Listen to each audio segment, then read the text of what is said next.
Pak Sandiaga Uno, the Minister for Tourism and Creative Economy for the Republic of Indonesia. Welcome and thank you for your time. Thank you, Helen, for inviting me to your lovely homes. My pleasure. You were given the ministry at the most challenging time for tourism around the world as the COVID pandemic began. You've come out of it and now you have a vision for Indonesia and tourism. What is that vision? Well, we learned a lot from the pandemic, and it's most probably the toughest time since the 97-98 crisis, whereby the crisis, this pandemic, actually completely rendered the sector's collapse in terms of number of tourist arrivals, people's mobilities, millions of jobs were lost, and also the contributions to the GDP, as well as the basically the health of the sectors were really affected by the pandemic. And I got in December 2020 at a very difficult time, just right after the first wave of Alpha. And we basically focus on how we set a new standard of cleanliness, health, safety, and environmental sustainability. So the first 6 months, it was focusing more on our survival and making sure that people at the bottom of the pyramid receive the government relief package, and that we are preparing for the next waves and get ourselves better. Towards the mid part of the year in 2021, just before Delta, we already switched to domestic tourism, and it's actually starting to go up. I moved most of my operations and activities out of Bali, because at that time Bali was hit very bad. Hotels are closing, restaurants are empty, and we start bringing in the domestic tourists back to Bali to about 8 to 10,000 of domestic tourist arrival per day towards the end of the year. And this year, as we handle the pandemic better, we just passed, thank God, Omicron wave with a much better handling in terms of the health protocols. The vaccinations is now more than 76%. We are ready to open up, and since 8th of March, actually we started this reopening process, and we enlarged the visa on arrival to 43 countries, including Australia. And surprise, well, I'm not surprised, but Australia topped the number of visitors coming in to Indonesia by a mile. Wow. And Melbourne is the top city that the tourist arrivals are originating from.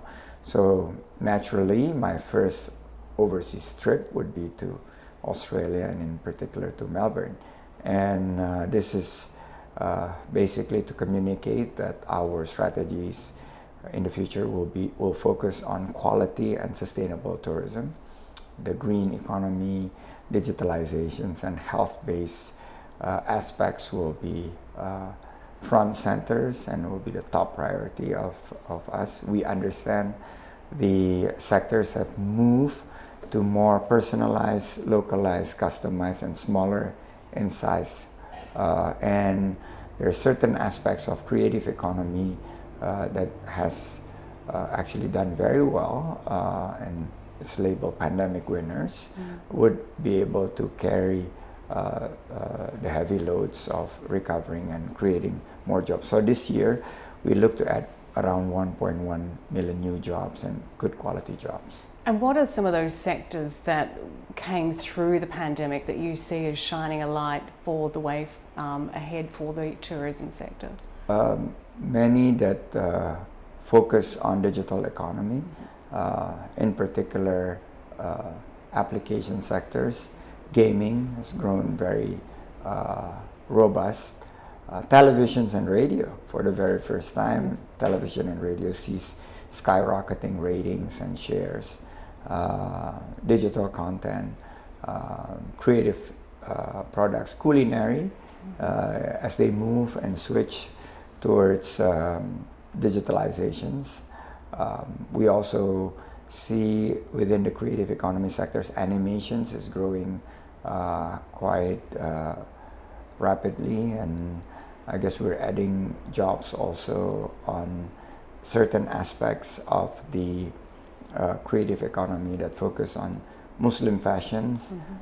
It's also seeing an increase in number of revenues, and they also get a handle much better in terms of supply chain, because they focus on local supply chain, and this is something that we are trying to strengthen the supply chain for this creative economy products.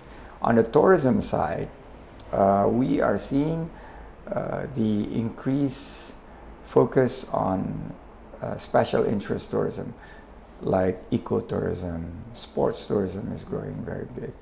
Village tourism, the tourism village across Indonesia, we have now registered under our network about 3,500 of the 7,500 village that has tourism potentials, and then we're putting in our special team on building the local creative economy products to complement the tourism potentials. Indonesia has just staged the MotoGP on the island of Lombok. Was that a test of how well it could stage an international sporting event? Yes, it's actually ultimately was really a gutsy call by the president, and it was his initiative. He wanted to have this, and then we right around Omicron situations, there was a moment whereby it's go or no go, but he pressed the button, and then we prepare it in the final 12 to 16 weeks before the race. And then once we see the number of Omicrons is under control, then we are doing some pivoting into how we could get the right number. So we arrive at 63,000 spectators for the final event, and we remove the testing requirements, and we would see how it impact. And thank God the event went very well, although the rain, as you know, you've been in Indonesia a lot. Yes. That's typical. It's typical, but you had full hotels, you had restaurants busy, shops were selling out of goods. I mean, that must give you some confidence about not only full hotels, but we get this homestays, accommodations that is provided by the village. It's sold out, and the price of the room rates went up 3 times, and we even see all the way to Gili the load and the occupancy rate. The transports, all the cars are fully booked. We need to bring in cars from Bali and from Surabaya. The local economy received close to 3 trillion rupiah of direct and indirect economic impact, and about 30,000+ jobs were created for the event. So it taught us a lesson. Hey, if we have a successful international world-class event, and that's why we're also learning from Melbourne, is we could recover faster and recover better. So G20 will be the next big events, but we also have other events like World Conference on Creative Economy that will be held in Bali. There's World Tourism Day. It's going to also be September in Bali, and we have concerts coming in. Justin Bieber is coming to Jakarta in November. Within 20 minutes, sold out, 2 days concert. So it's amazing if you see all these numbers and trajectory. We're very optimistic, but we have to do it correctly. We have to take incremental baby steps, making sure we're still in the midst of pandemic, that we want to avoid being too euphoric and let the our guards down. And that's why I still keep my mask on. And in Indonesia, we're still having mask mandatory use in all activities, and as well as the health protocols. And we continue to the booster vaccinations now at about 15%. We want to hit 30% by mid-year, and we want to basically prepare for the transitions to the endemic stage. It's a fantastic vision of having the creative economy and tourism come together and creating a more sustainable tourism sector, one that international visitors are interested in. But of course that will require a lot of skills and training. So what's the plan for helping Indonesians to develop those skills? Well, we have 6 tourism polytechnic that actually now expanded to also do creative economy space. And you hit the nail on its head. We need to educate. We need to address the skills gap. We need to ensure the younger generations, who are a very fast learning generations, they are digital native. They can quickly innovate, adapt, and using a collaborative platform for them to upskill and reskill. So the government takes some initiatives, but it has to be a collaborative, I would say, on a very massive scale, involving academic institutions, business sectors, private sectors. And that's why I said that if we want to do this correctly, it has to be 360 degrees. We have to get everybody on board, have the proper training, mentoring, and in particular also learn the best of the best from the latest and greatest technology and best practice around the world, including here. We do have collaborations with some of the universities in Melbourne and in Australia. So this is to address the skill gap, and we believe we are on the track to make sure we are hitting all the right buttons, and we want to fire all 12 cylinders to supercharge. We lost 2 years. It's been tough for 2 years. 34 million jobs that are within the tourism and creative economy sectors are really suffering during this. But we want to survive and revive so that we could thrive. And thrive is by having the right skill set. So this is what part of my trips here are addressing, how we could get these younger generations to be able to be within the digital economy, and their products, be it tourism products or creative economy products, are within the platform, and we call it onboarding all their activities within the digital space. Okay, so this trip to Australia, what have you learned so far that you think will help you in creating the vision that you have? So much. We learn since the moment we land. We see Melbourne Airport with the connectivity. It's great, and this is something that I guess the ecosystem must also be able to have in place. Like Bali and Jakarta, we need connectivity from international to domestic mobility.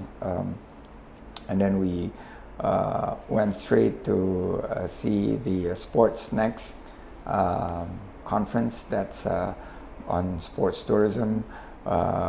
We met the AIC on the education front. There's so much research ideas that we can collaborate and put in a common platform.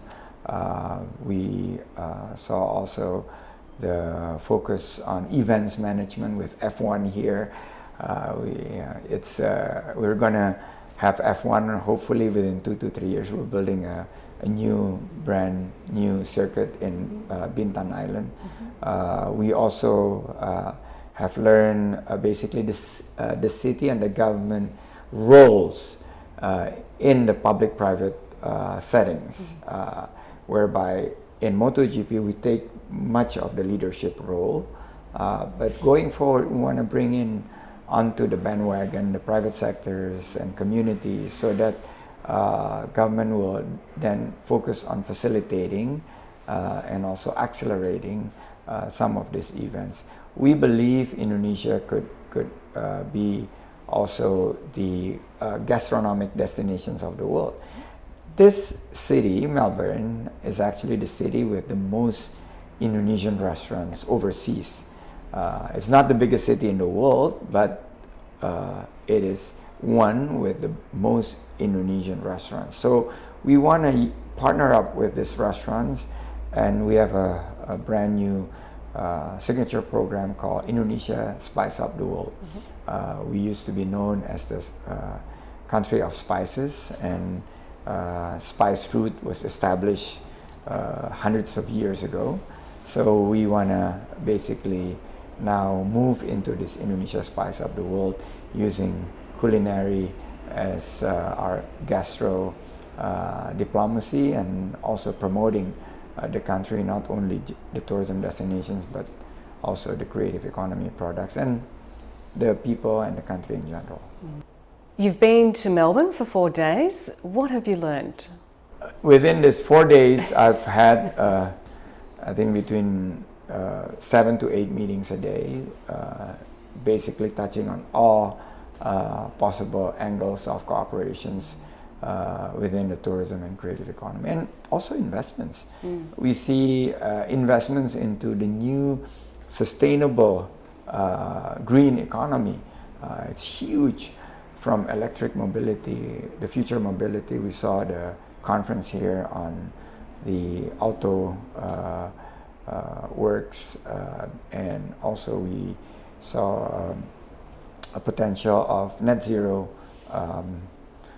tourism, whereby we offer for people who travel from Australia to offset their carbon footprint going there to Indonesia by activities such as planting mangrove, or fixing coral reefs, or maybe sharing on how better. We were seeing in front of your house waste management, how this could be done at the village level in Indonesia. So those type of activities are now available within our Indonesia travel universe.